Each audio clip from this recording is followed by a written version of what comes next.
प्रेत लक्ष्मी की एक अद्भुत कहानी। ये कहानी 17 साल के सूरज की है, जो कि दिवाली की छुट्टियां मनाने अपने मौसी के घर गांव जा रहा था। सूरज का परिवार उसके मौसी के गांव में घुसा ही था कि सूरज को बहुत तेज प्यास लगी और उसके पापा ने साइड के एक दुकान पर गाड़ी रोक दी। तभी सूरज के पापा को कुछ लोगों की भीड़ दिखी।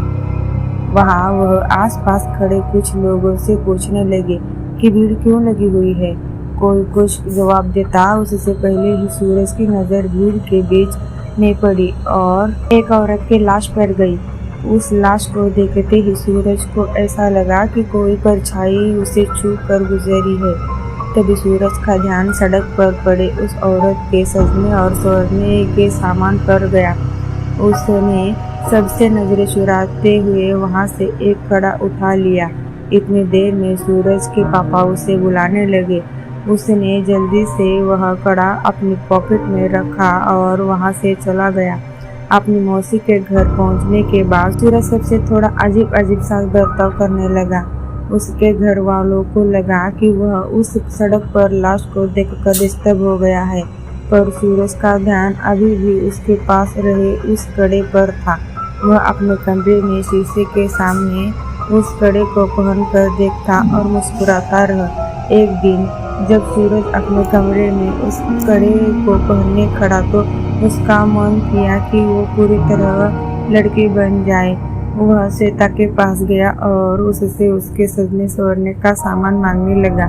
फिर सूरज अपनी मौसी के कमरे में गया और वहां से उनकी साड़ी और लिपस्टिक उठा कर ले आया। वह तैयार हो ही रहा था कि सूरज के पापा उसके कमरे में आ गए। सूरज को देखते ही उसके पापा उसे खूब डांटने लगे।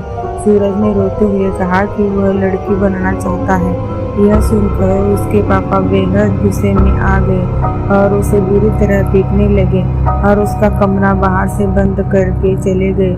सूरज अपने कमरे में बैठकर जोर जोर से रोने लगा कि तभी अचानक उसे दीवार पर लड़की की एक परछाई नजर आई और धीरे धीरे वह परछाई उसकी तरफ आने लगी। सूरज वह परछाई देखकर थोड़ा घबरा गया और कमरे का दरवाजा जोर जोर से पीटने लगा, पर किसी ने दरवाजा नहीं खोला। उसने मुड़कर देखा तो वह कोई नहीं था। फिर उसके बेड के नीचे से एक अजीब सी आवाज आने लगी, माना कोई सूरज को पुकार रहा है।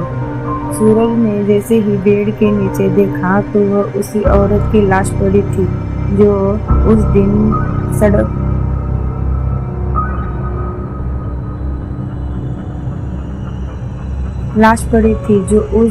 सूरज को सड़क पर दिखी थी। वह देखने में बहुत डरावनी लग रही थी। वह औरत उसकी ओर रेंगते हुए आई और सूरज से समा गई। सूरज वही बेहोश हो गया। अगले दिन से सूरज अजीब तरह से बर्ताव करने लगा। वह अपनी मौसी की साड़ी पहने रहता, लड़कियों की तरह सस्ता और संवरता और सबसे बोलता कि अब से उसका नाम लक्ष्मी है। कभी कभी वह जोर जोर से चिल्लाता और सारा घर सर पर उठा लेता, तो कभी किसी कोने में दुबक कर बैठ जाता और डरा डरा सा सहमा हुआ रोता रहता। एक दिन रोते रोते उसने अपनी माँ से कहा कि वह लक्ष्मी है और उसे हर जगह शैतान नजर आते हैं और वे उसे आकर मार देंगे।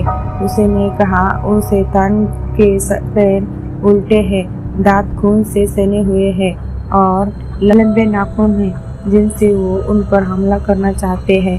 सूरज की हालत दिन पर दिन खराब होती जा रही थी, लेकिन वह रोज लक्ष्मी बनकर सस्ता संवरता और अपना कमरा बंद करके नाचता रहता। उसके घर वाले समझ नहीं पा रहे थे कि उसके साथ क्या हुआ है और वो अपने आप को क्यों लक्ष्मी कहे जा रहा है। उसके पापा मदद के लिए आस पड़ोस में पूछने लगे। पता करने पर उन्हें मालूम पड़ा कि वह लाश जो उन्होंने उस दिन सड़क पर देखी थी वो किसी और की नहीं बल्कि लक्ष्मी की थी। एक लड़के से प्यार करती थी। वे दोनों एक दूसरे से शादी करना चाहते थे, लेकिन लक्ष्मी के घर वालों को यह मंजूर नहीं था। उनके लिए ऐसा करना एक बहुत बड़ा पाप था और गांव में हो रहे बदनामी की वजह से उन्होंने लक्ष्मी को सबके सामने मौत के घाट उतार दिया। यह बात सुनकर सूरज के पापा के रोंगटे खड़े हो गए। उन्हें सूरज के साथ अपने बर्ताव के लिए बहुत पछतावा हुआ। उन्हें समझ में आ गया था कि उनके बेटे सूरज के शरीर में जरूर लक्ष्मी की आत्मा घुस गई है। वह जल्दी से पूरी बात बताने के लिए घर के लिए निकले, लेकिन तब तक बहुत देर हो चुकी थी। सूरज उस दिन भी अपना कमरा बंद करके नाच रहा था। लगा कि उसके दरवाजे पर शैतान उसे मारने आ गए हैं। वही शैतान जिनके पैर उल्टे थे, दांत खून से सने हुए और लंबे लंबे नाखून थे। सूरज घबराहट के मारे जोर जोर से चिल्लाने लगा। उसके बाकी घरवाले जब तक वह दरवाजा तोड़कर अंदर घुसे, सूरज का शरीर पूरी तरह से अकड़ चुका था। वह तुरंत उसे हॉस्पिटल लेकर भागे। डॉक्टर ने बहुत कोशिश की और वह किसी तरह जिंदा बच गया। जब सूरज के पापा ने सबको लक्ष्मी की कहानी बताई, तब सभी परिवार वालों को लक्ष्मी के लिए बहुत दुख हुआ और उन्होंने लक्ष्मी के लिए प्रार्थना की। और जब उन्हें सूरज के पास वो कड़ा मिला, उन्होंने वो भी लक्ष्मी के कब्र के साथ गड़वा दिया। कुछ दिनों बाद बिल्कुल चूक हो गया। आज उसे लक्ष्मी के बारे में कुछ भी याद नहीं है, लेकिन लक्ष्मी की तरह कई ऐसे लोग हैं जिसको गलत समझा जाता है और उन्हें इनके पसंद के लिए लोगों का बहुत बुरा बर्ताव सहना पड़ता है। यहाँ तक कि कई लड़कों को लड़कियों से प्यार करने के लिए और कई लड़कियों को लड़कों से प्यार करने के लिए लोग उन्हें मार डालते हैं। यह कहानी भले ही एक काल्पनिक कहानी है, लेकिन इस कहानी में एक बहुत जरूरी मैसेज छुपा हुआ है। सबको प्यार करने का हक है और हम सभी को हर इंसान से प्यार की कदर करनी चाहिए।